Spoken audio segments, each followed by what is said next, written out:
Spending lots of time searching outside of yourself to find happiness, joy, health, and wealth? With each new acquired good or goal reached, are you once again jumping on the gerbil wheel, searching for that next thing to make you happy? The answers we are searching for are actually inside of us, and the connection we are looking for is one with self. Explore these and other self-reflective questions here on Finding the Spark Within. Hosted by Christin Collins, discover how you can connect with your purpose and achieve true happiness, meaning, and well-being. Don't miss tuning in and find the spark within.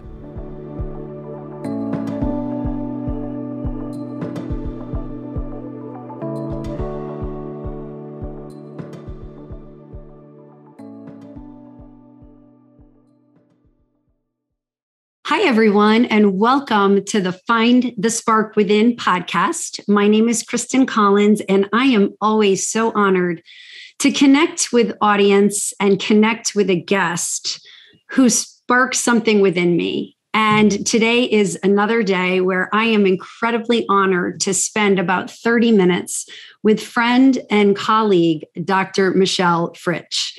Welcome, welcome, welcome, and thank you so much for taking some time today. Oh, thank you for the invitation. It has been a whirlwind to know you over the last year. It has been fun. And I love how we came to connect.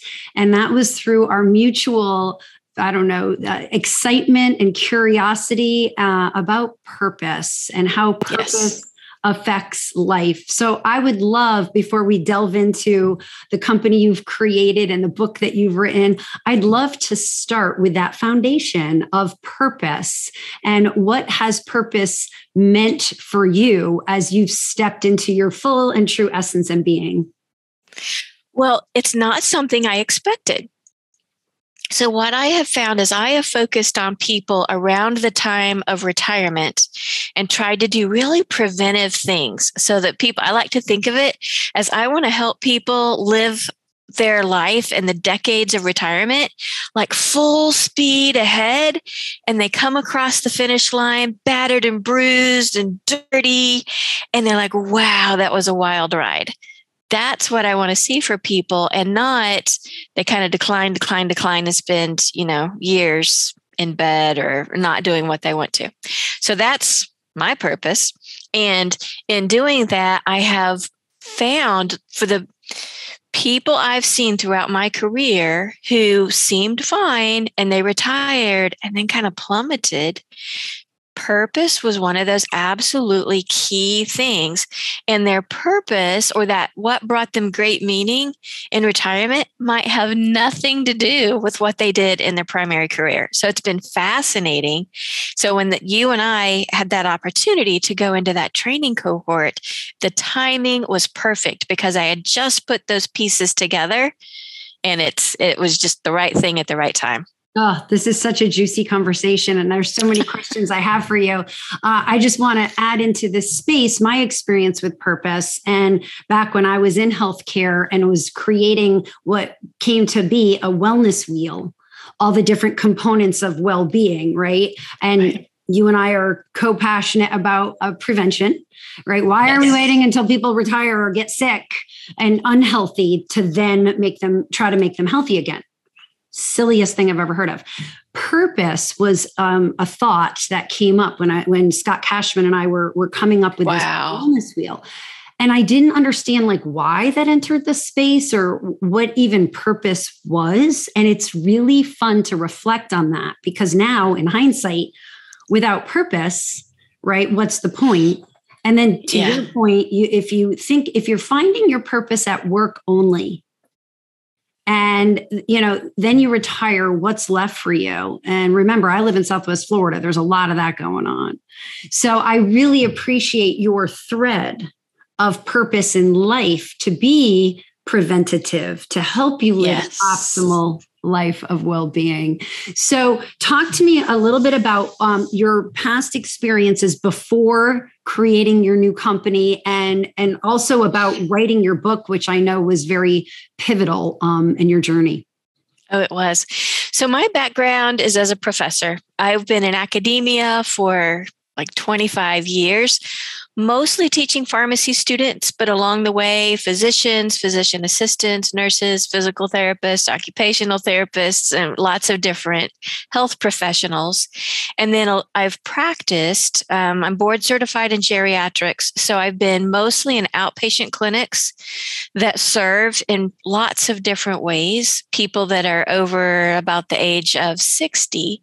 And I've worked with big teams, and then I've worked in things that are a little more pharmacy specific. It's been a wild ride. I've loved all of it, but it was that kind of realization how many times I had seen someone, usually a man, we can talk about why I think that is, but who seemed fine till retirement, and then their health plummeted, and I'd get to know them and hear their stories and started to see this incredible theme and a lack of anything trying to prevent it. So I had to leave academia, leave all that security, but to go tackle this and figure out how to help people transition to retirement and stay healthy. Oh, I appreciate you jumping off the cliff. Having been walking by your side, watching you fly for over a year now, I'm very grateful that you took that leap of faith. I do want to pause and dive into that philosophy of why you think, why this is so well timed for me, period, but also for a lot of folks that I find myself in community with. It can be us, not for nothing, but my husband's going to be retiring soon in the next, few years, or it's a loved one, whether it's a brother, a sister, a parent. It seems to be all around me right now. And so therefore, I know it's got to be all around my community as well. So what are your thoughts about why health plummets, when you hit about that milestone? I think part of my perspective is that I come from a blue collar background. And so I describe the people that I grew up with, they work to live. Work is a thing. Usually it fits within a certain time frame, and it's to make money so that you can live life. But life is what happens outside of work. But then as a professional, and I fall into it as well, we start to live to work. And work is not confined to a particular time frame.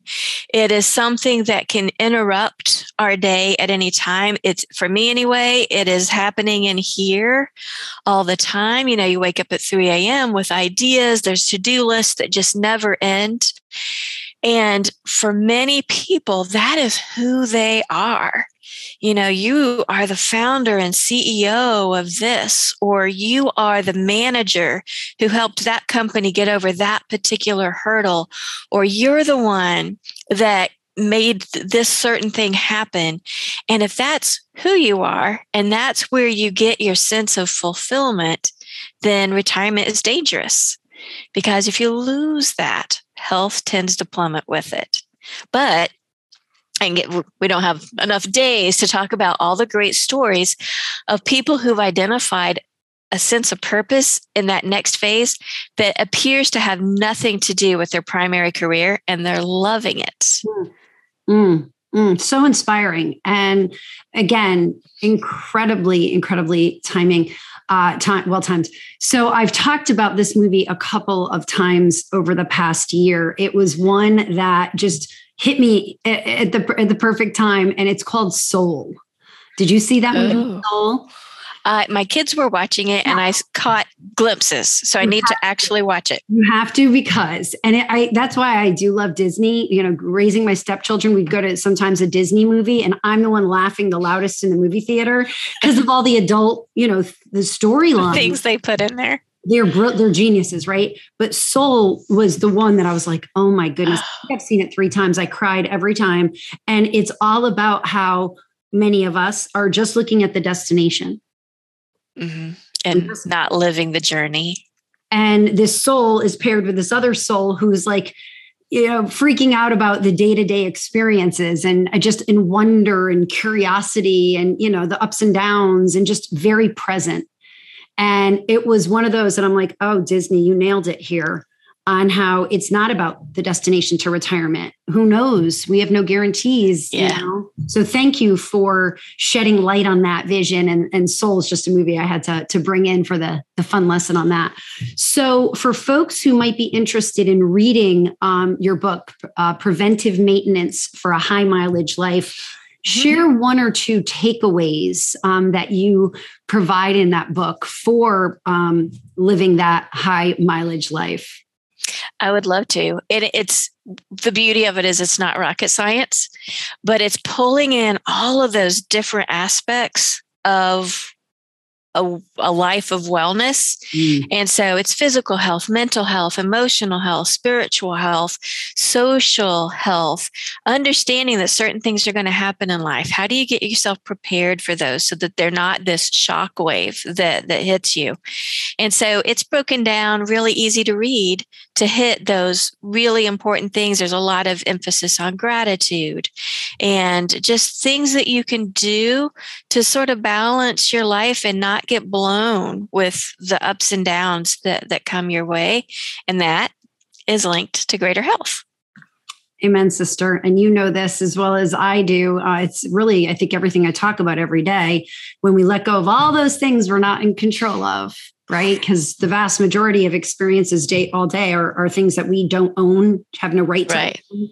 It was exhausting trying to own. And so how do we live that life of optimal well-being? By being in gratitude and being present and letting go and embracing and loving ourselves. So thank you for that. You're welcome. I have to show you this because it's cool too, because it has a cool car on the cover. So.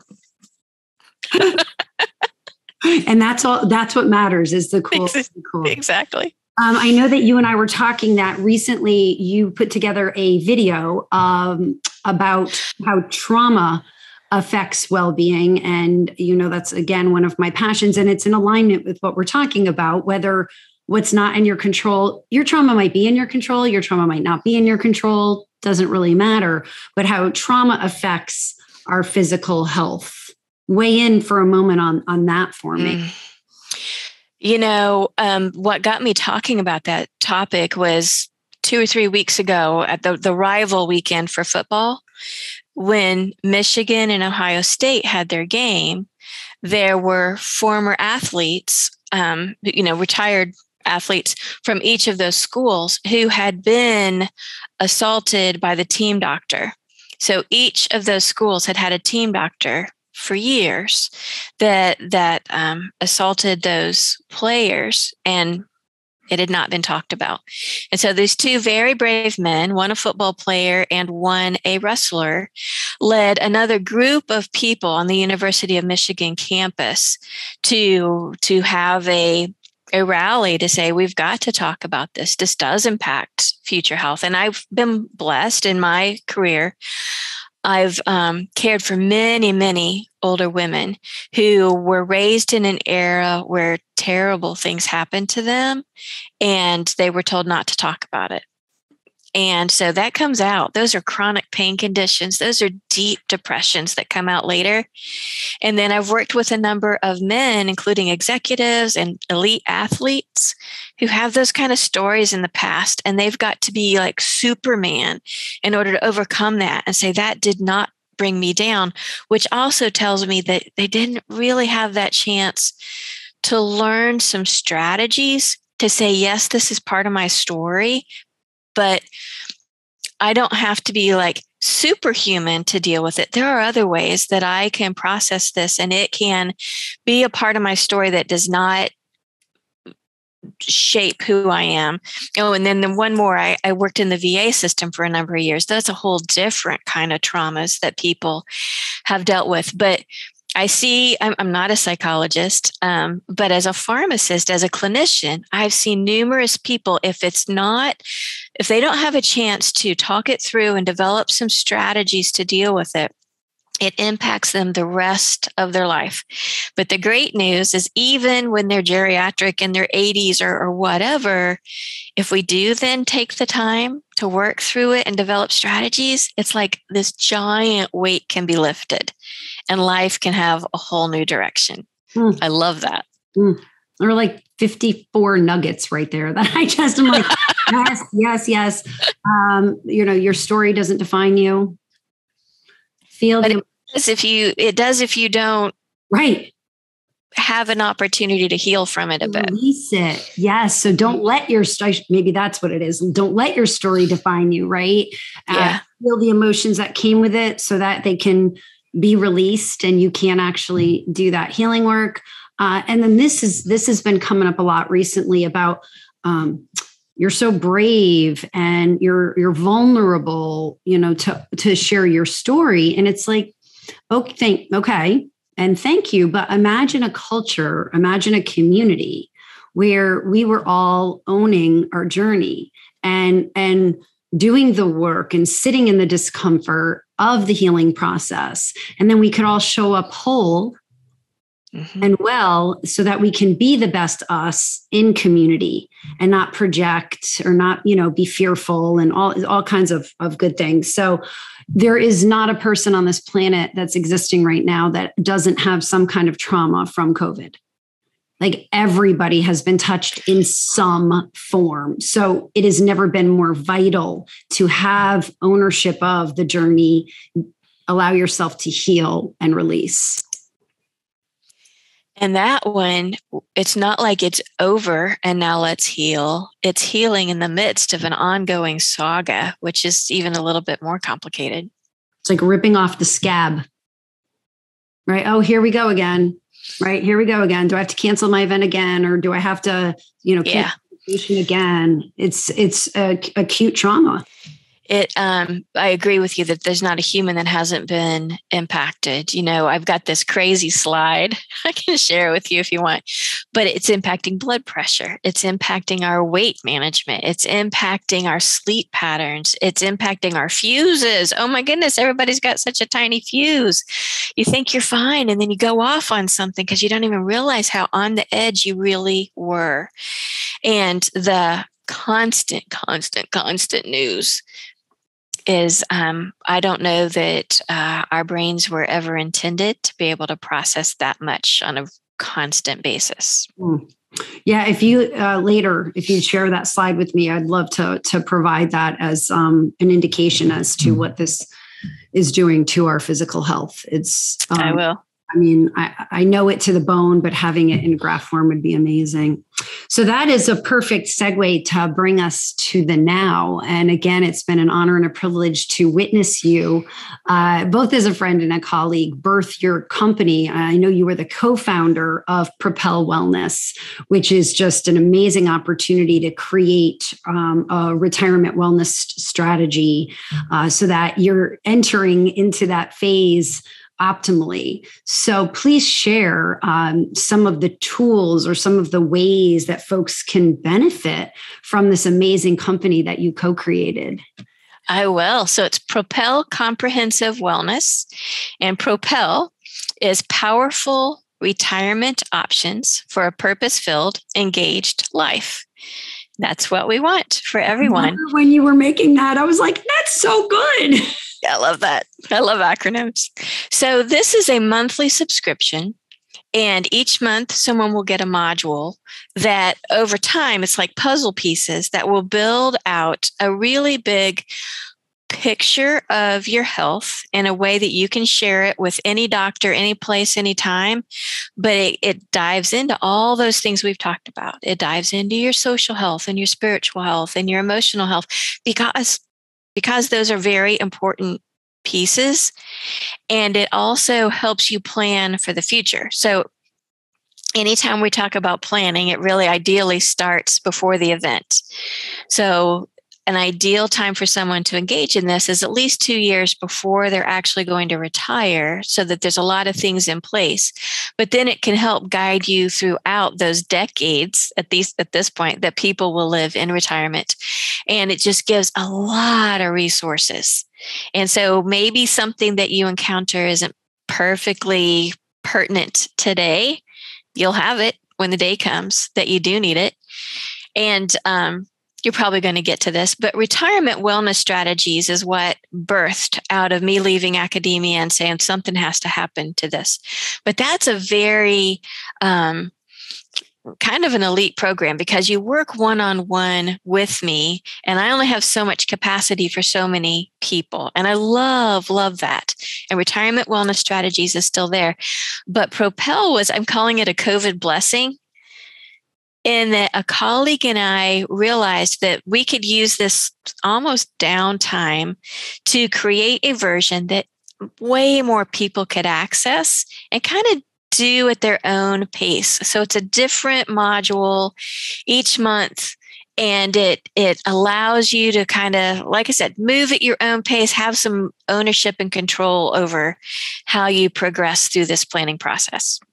Well, it sounds to me like such a gift, because if someone does want to work one-on-one to be more handhelds, a one-on-one coaching session in essence, and right. They have the capacity, they have the finances, the time, the desire to do that. And great, you're available to do that. But to your point, there's only one of you and so many hours in the week. Yeah. On the flip side, having a membership-based option makes it much more financially feasible. You can watch the module at 10 o'clock at night or 10 o'clock in the morning or on weekends. And it makes it accessible to many more people. So bravo. Thank you. And at any point, if you're like, I did not understand module 3, you just schedule a one-on-one with me, and we work out whatever part was you want more information on. So it's not like it excludes the ability for that, but as much as you want to be a do-it-yourselfer, you've got lots of tools at your resources, at your fingertips. That is incredibly fantastic. How can folks plug in to look at this membership module and check into that? Well, it's going to officially launch in January, so we're still a couple weeks out. And so we've got a link called B.Love for your listeners to be able to get their first month free. Come check it out. See what you think. It's a series of short. We also know that nobody wants to sit in front of the computer for forever. And so it's all broken down into like 5-minute chunks. And so if you want to spend an hour, by all means you can. But if you want to just sit down 5 or 10 minutes, give you something to think about if and how you want to incorporate it into your life. And then each module has a workbook where you really are asked some deep personal questions, and you can put your personal story and journey down along with your goals so that you've got it to look at any time. So there's a lot of different kind of components in each module, and then each one has bonus materials because we all like bonus materials. So other things like I'm hoping your wellness wheel is going to be in there. So we'll figure that out. But things that people can incorporate right away or later when it's pertinent to them. Thank you. And thank you for that incredibly generous offer. I will make sure that I copy and paste that link for folks to be able to check that out. That was very kind of you. Thank you for doing that. My privilege. Walk me through what you see to be one of the greatest, because I know there's many challenges to prepare for, but just current, what do you find to be one of the most challenging things for folks as they are getting set to retire and maybe they're not prepared for? It really comes back to that purpose thing. The most complex conversations I've had with people are so much of retirement planning has to do with that succession plan. Who's going to make sure that my current business operates smoothly? My current job operates smoothly. My employees are well cared for. Those last 3 things I wanted to accomplish when I worked here, that I get those done. And so that takes so much time and energy. And then people get to say they would have the big retirement party on Friday. And then on Monday, it's crickets.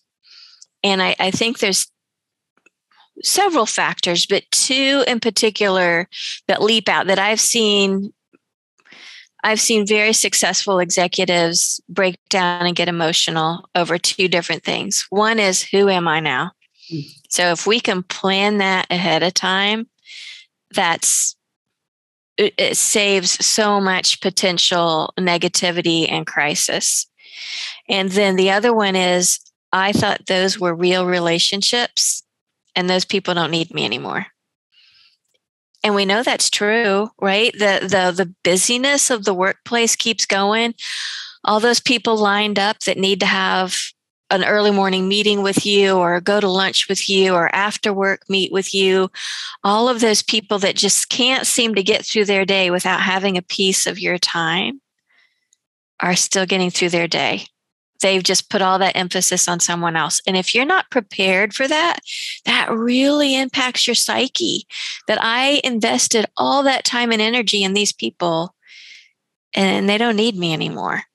Very difficult. And what about the relationships that you are going to live with for the remainder of years? If we haven't thought about those and talked to those, I've seen so many people have a mismatch between what the two of them are expecting and anticipating in retirement.